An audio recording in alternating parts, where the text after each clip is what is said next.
Wait, do it again. Yeah, okay. Say it. Start on. Okay. Say your name. Brett. Pam. Clara. Okay, that would be Ryder. And I'm the cameraman again. Okay. In this speech, the main topic will be LGBT rights. Now, the main reason that is such an important issue is because when you don't have rights for all your citizens, you create you create a secondhand class of people that it tells everyone else, children, everyone else, like, hey, these people don't matter as much. So that's what we're talking about. We're talking about why it's important that people have rights, such as being able to get married, which, it passed last year, but it's still issues we face today in the lady Kentucky last year. It's, living in the South where we do, it's still an issue. And some people don't understand it's, there's reasons, there's legal reasons why people have to have rights.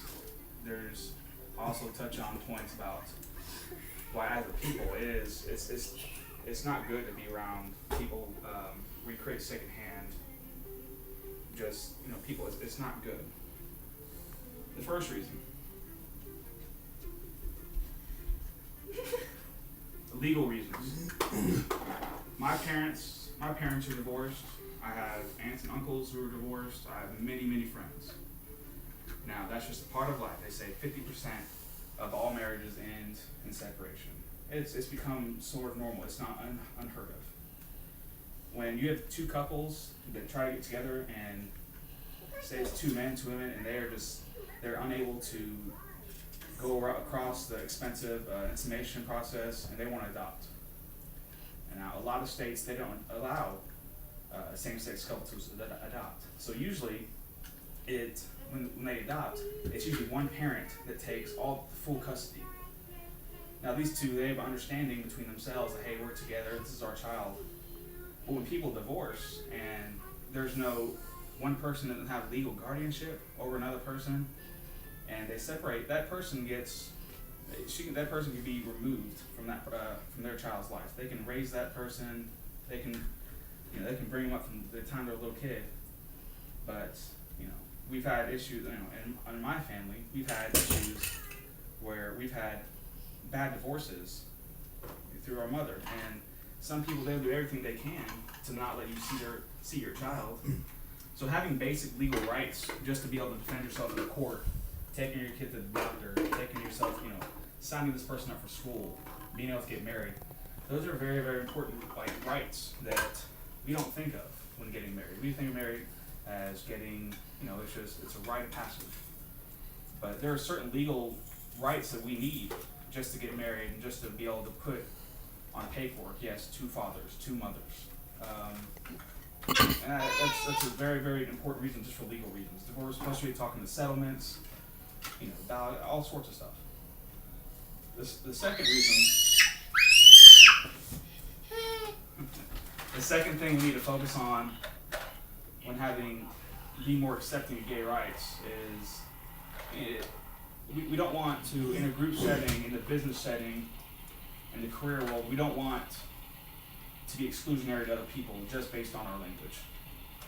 If we're around people that are saying faggot all the time, doing all this, to other people that scares off a lot of other people who those are hateful words to some people, and they can scare you off and do all this. When you do things like that, a person in that position, they have literally they feel like the world going against them. They're telling what they believe and what they feel is not right. So when you're people, just the language, everyday language you use, and you may not feel it that way, it affects that person because it makes them think twice about how they want to approach you or act and just act normally. So if it was more understood as far as just being more accepting and how we accept other people, we're better. Because if we're excluding people in the career world, that's a good worker we're losing. That's a good family member losing. We only lose when we don't allow people to work for us. No matter your rights, we're only losing things. We don't gain nothing. those are reasons why we have to have that. So what can you do about it? You know, watch your language. In your personal life, you're on Facebook. If you're around people that are, you know, are homophobic or using slurs like that, you know, you can bring it up to them. You know, they're still your friends. You can't just say, I can't be around you anymore. But if it comes to that, maybe if they can't listen to you and say, hey, this affects me, then maybe they're not really friends. Now, on your career level, you need to be mindful of yourself because you don't know who you work with. You need to be able to act professional at all times, and that's the reason why. If we can't have that just basic understanding as adults, talk and communicate openly, you know, being able to not set someone down, it helps us out a lot just in our personal lives and our career lives. Now, that's mainly the main points I want to talk about. Is there any questions about why you don't agree? I mean, there's religious reasons, and that's fine. You know, they're gonna live their lives no matter if you believe it or not. If you're religious and you feel like, hey, this is not what I believe, that's fine. Everyone else will believe the same things as you, but they're still going to do this, and we still need these rules in place to help people, because that's ultimately what we're here. You know, that's our goal we attain for. I have a question.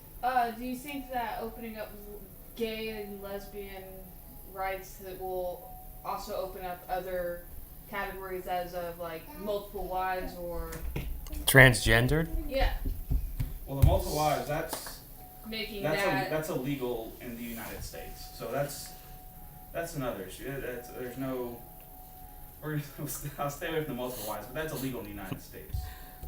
And I think as far as transgender, Houston last year, they outlawed any transgender as far as restrooms use.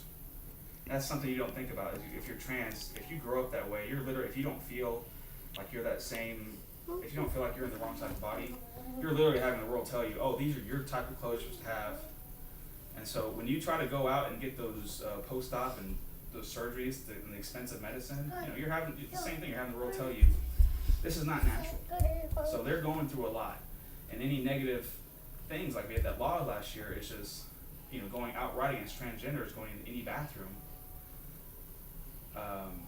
You know, it creates a more open environment that we're more accepting. But yes, it ultimately will go on to other things to help us become more accepting, racial-wise, transgender-wise, whatever the case may be.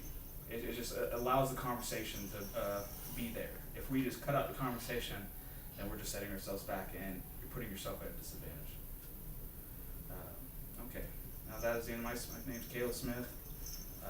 For the speech final, and that's it.